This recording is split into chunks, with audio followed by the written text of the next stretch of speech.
to the weekly news on the itsRICHEC channel.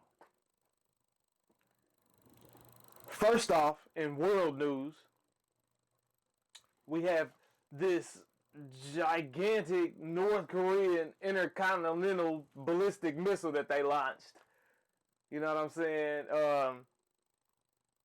It's insanely big, man. Just take a look at it. North Korea showcased previously unseen intercontinental ballistic missiles at an unprecedented pre-dawn military parade on Saturday. Analysts said the missile would be one of the largest road-mobile intercontinental ballistic missiles in the world if it becomes operational. The deputy director of the Open Nuclear Network called the missile a monster. What's strange to me is just throughout this time, everybody's kind of worried about the coronavirus pandemic, and other world economies are trying to recover and do different things to get their countries back moving again. It's very strange to me that North Korea chose in a moment like this to have a military parade with gigantic intercontinental ballistic missiles that they've never showed before.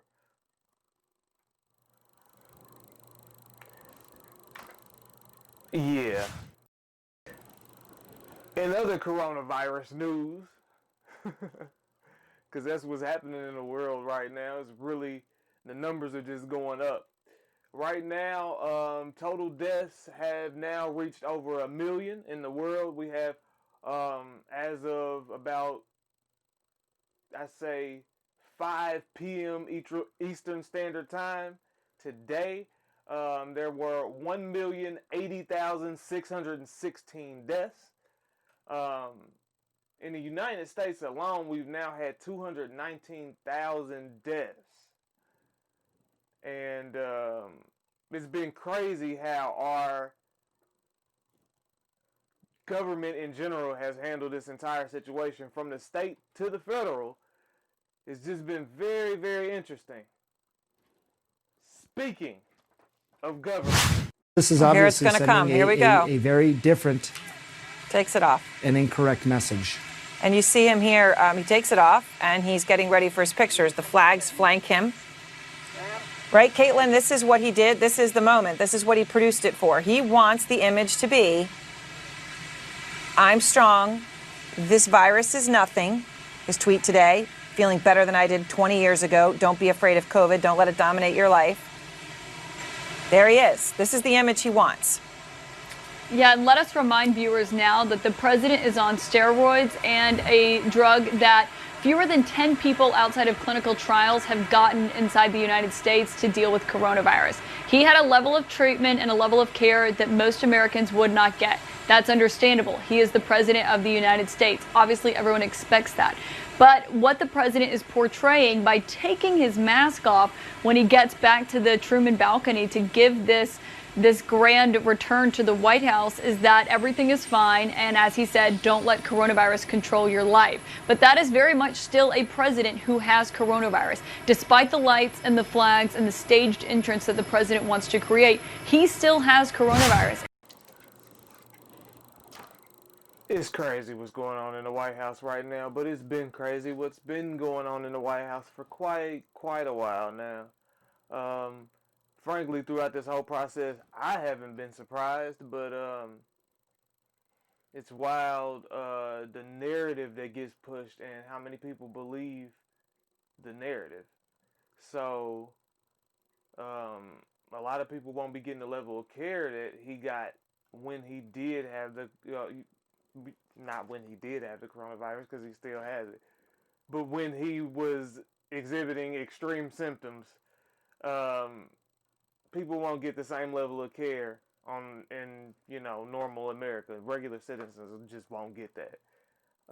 Anybody who thinks that is extremely naive. So, in other news,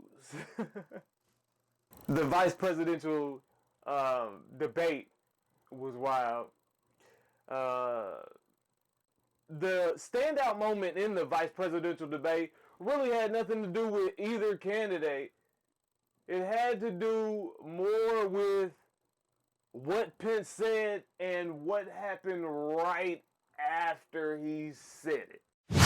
This presumption that you hear consistently from Joe Biden and Kamala Harris that America is systemically racist, and that, as Joe Biden said, that he believes that law enforcement has an implicit bias against minorities, is a great insult.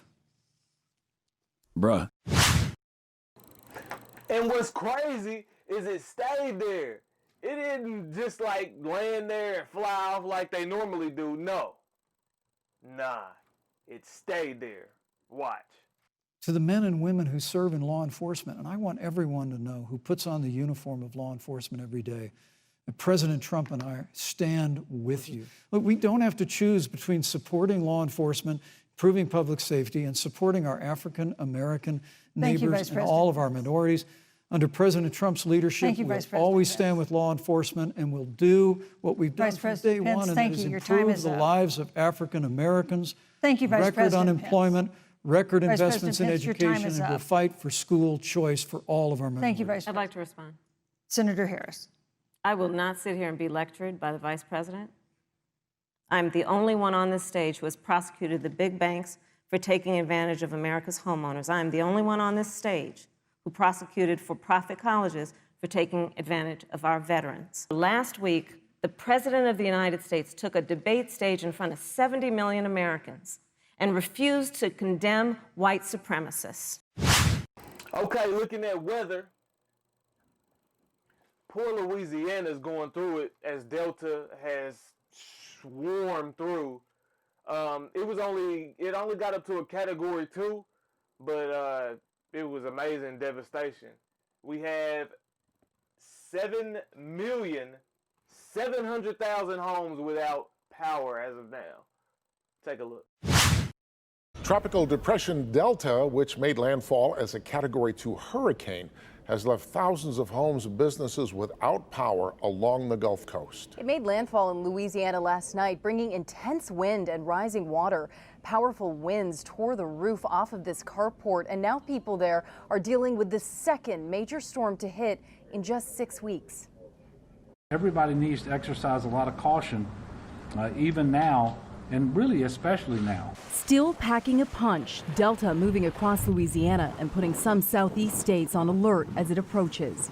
Even though it's light out and the storm has passed, the leftover damage from that storm is still there. On Saturday, more than 5 million people were under flash flood warnings, one day after Delta made landfall in Louisiana as a Category 2 hurricane. Meteorologists say part of the southeast could see rainfall amounts of more than 8 inches before the weekend is over. Some of these people went through the same thing maybe just 6 months ago. And some of their houses were still broken and still were covered with tarps on the side. Take a look. Hurricane Delta slamming ashore in Louisiana overnight as a Category 2 storm, but weakening as it moves over land. Delta lashing the Gulf Coast with 100-mile-per-hour winds that ripped off roofs and toppled trees. The dangerous storm surge over 9 feet in some places. And this is the record 10th named storm to hit the U.S. this hurricane season. We have team coverage on the ground in hard-hit Louisiana, where more than 500,000 people are now waking up without power. Prayers up for them, man. Prayers up for them down there in Louisiana, man. That's rough territory going through hurricanes all the time. The most that we get up here in Indiana is tornadoes, which can be extremely devastating, but they kind of stay in suburban area most of the time. They have touched down in the city and caused amazing damage, but most of the time it's a lot of straight line winds with air in the city. Weather for the day looks pretty steady across the nation. It looks like the averages are slightly above normal right now, but it's pretty cool. Everything's pretty normal and steady for this time of year, other than the hurricanes that have been going on in the South. In entertainment news, Tory Lanez has been indicted for shooting Meg Thee Stallion. He's been indicted on several counts, including carrying a firearm without a license, carrying a firearm in a vehicle, an unregistered firearm, and it just goes on and on, man. I believe it's about 8 counts, but if he is proven guilty, he could face up to 22 years and 8 months in jail. Boy. It's like, for what? Like, for what? You going through all of that now, and you could have just had a good night, chilled out. If you was heated, you could have got yourself away from the situation. But look, you facing 22 years? Man, bruh. In some better news, my guys from the 85 South Show, DC Young Fly, Chico Bean, and Carlos Miller, will be hosting the BET Hip Hop Awards this year. Congratulations to them guys, man. They are naturally funny, and it's going to be effortless to make jokes with them when it comes to the Hip Hop Awards, especially in a year like this year with this pandemic where everybody's been on lockdown, because it's been a wild one. So that should be good. Baby Blue of Pretty Ricky has been indicted in a $24 million SBA PPP loan fraud scam. Crazy, man. And the things that were bought throughout the time, the things that were bought were frivolous things like houses. I mean, not houses, but cars and just things that really didn't matter. You know what I'm saying? And it's like, I know scamming is huge right now, but it's the government, man. Like, they gonna track everything. Like, the information that you have to enter when you do those loans, because I looked into it for my own personal LLC. With the things that you have to look into when doing them loans, it's gonna get you caught up if you scam it. It's stupid, man. It's dumb. It's dumb. Him and a ring of about 5 people got caught up in it. He didn't do the 24 million on his own. He did maybe 3 million of it, but still, now you caught up with everybody and y'all all facing a life in prison because it's a federal fraud. Insane. All right, what's buzzing real big in hip hop culture right now is 21 Savage and Metro Boomin's Savage Life 2. The big buzz thing is it was narrated by Morgan Freeman, and it's wild because he did some real commentary in it, but that album is harsh, man. It ain't nothing but murder marketing. And we'll be speaking more on that topic on the channel here in the future. But Morgan Freeman, man, he narrated specifically a song called Snitches and Rats. He did an interlude before that. And what he said about it is, once he listened to the 21 Savage song, he said, if this is what young people are listening to, it does have some information in it. So, Morgan. Alright. In positive black news, man, Killer Mike and a group of black investors, including former Atlanta Mayor Andrew Young, have started an online bank. This bank is called the Greenwood Bank. And it's an online bank, man, because obviously minorities have had a tough time in the banking industry receiving the loans, receiving the mortgages, and just receiving the type of accounts that can start to help us achieve the wealth that other societies have within our civilization. So shout out to them, man. Killer Mike had this to say about why they started Greenwood Bank. Today, a dollar circulates for 20 days in the white community, but only 6 hours in the black community. Moreover, a black person is twice as likely as a white person to be denied a mortgage. The lack of fairness in the financial system is why we created Greenwood. Ambassador Andrew Young said, the work that we did in the civil rights movement wasn't just about being able to sit at the counter. It was also about being able to sit at the it was also about being able to own the restaurant. We have the skills, talent, and energy to compete anywhere in the world, but to grow the economy, it has to be based on the spirit of the universe and not the greed of the universe. Killer Mike, Ryan, and I are launching Greenwood to continue this work of empowering black and brown people to have economic opportunity. What's cool about it is, man, is not only a bank, is it actually has actual give back initiatives. For every customer to sign up, Greenwood provides 5 free meals to a family in need. And every swipe of a Greenwood debit card will prompt a donation for UNICEF education, the Gooder to feed the hungry, the NAACP to support civil rights. And every month, Greenwood provides a $10,000 grant. Every month, they provide a $10,000 grant to a black or Latino small business owner that is a Greenwood customer. So it's definitely an advantage to diversify where you have your accounts if you are in business. I'm definitely looking into starting an account with Greenwood. Right now, until the end of the year, if you sign up with them, you get a black card that is a metal black card. That's kind of like the black card in Amex, so that's kind of cool. But I like what they are standing for and what they are trying to do for the black community. So shout out to Killer Mike and Ambassador Andrew Young and the other investors for starting this up, man. We really need things like this in our communities to start to build us up and start to close that wealth gap. We appreciate y'all. And for my real moment,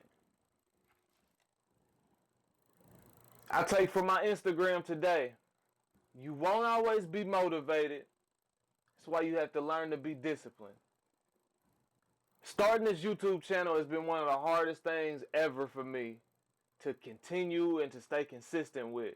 And this time, I'm really trying my hardest to keep this up. I want to keep this up. I really want to make a video and have a video up every day.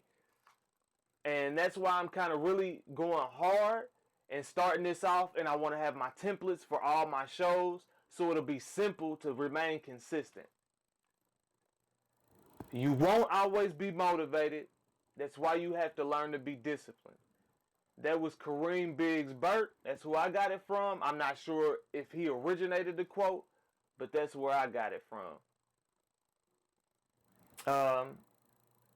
In the lineup this week, to kick this channel off, we really, today, I wanted to kick it off with the weekly news, which I have. I hope y'all enjoyed that. Please hit the subscribe button and the notification bell. But coming up next this week, Tuesday, we'll do What We Building. Boom.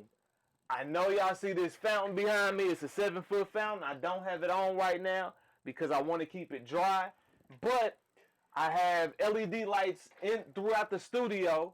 And the LED lights should be around the fountain. So in What We Building, I'll be replacing those lights and show you how we put that fountain together. So stay tuned for that. On Tuesday, on Wednesday, I'm really debating on doing a couple different shows for that. We'll have a couple different shows for almost every day of the week except Sunday. But I'm thinking about doing either Wealth Talk or a reaction video on Wednesday. Thursday, we'll do Throwback Thursday. We'll take an old throwback show from the 90s, a commercial, something, and we'll chop it up and we'll make a beat out of it. It'll be a good time. On Friday, we'll probably have a studio session. Friday we'll do a studio session. Just a studio session, getting back in here, getting some of the beats together for the upcoming album. And starting to, put some of these concepts together. And then we bounce to Saturday, where we'll talk about one of my favorite topics. We'll have a video on cars, man, and why I love cars so much and why I want to flip some segments into car culture and to just all about cars on this channel. So we'll talk about that on Saturday. Man, until then, I appreciate y'all. I hope y'all enjoyed the weekly news. We'll be coming at y'all every Sunday with this. And stay tuned for the rest of the week. Until then, it's Riches.